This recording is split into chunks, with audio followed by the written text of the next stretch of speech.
Hey, good evening, everyone. Well, what a thrill it is to be here this evening and to be the moderator for this conversation, because Sally, as you've heard, is a wonderful author and has a great story to tell. And I'm excited for her to bring her perspective about who Althea Gibson really was. There are a few books about Althea that are out, and I'm thrilled and honored that she is being recognized in the way that she has been in recent years. But we're here to talk about the life of tennis champion Althea Gibson. And this book grabs you in ways that take you back in time and have you feel like you're walking, running, playing with Althea every step of the way, and really feeling who she was and the experiences that she had.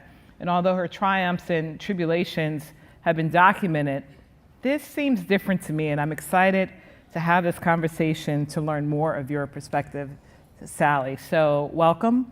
Let me just, before we even get started, let's talk about some of the reviews that this book has had thus far. Apple Books, a best book for August.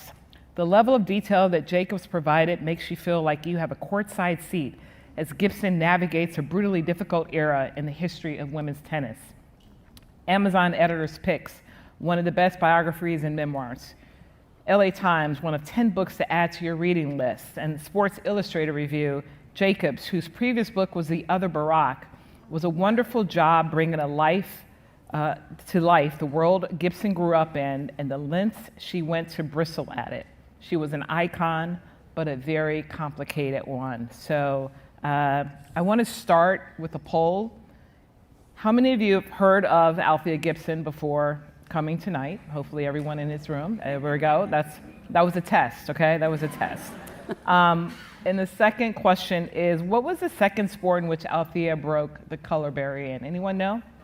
Hey, this is an experienced audience here, so this is going to be exciting.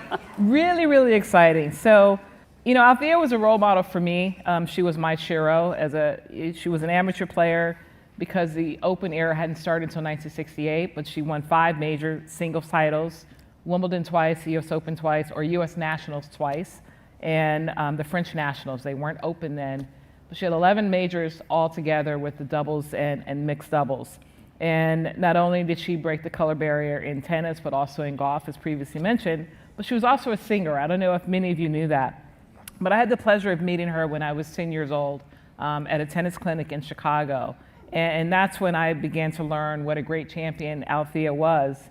But her story is extremely powerful, so let's get to it. No, that is. You know, in your writing, I sense that you think Althea should have been more of a champion on issues of racial justice. Am I correct about that? But I mean, it was quite different in the 50s for a black female to be able to speak her mind or to speak out on issues. So how did your reporting make your opinion evolve on that, if it did at all? Well, it definitely did.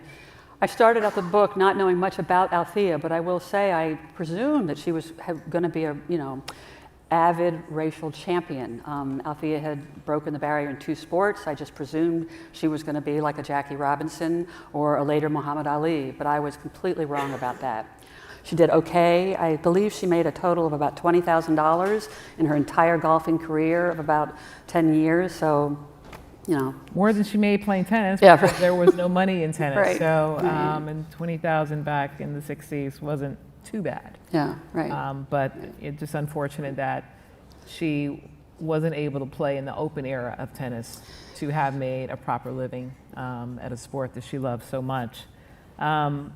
We talked about her being a singer. Did you ever listen to her album? I did listen to her album. And what'd you think? She's right.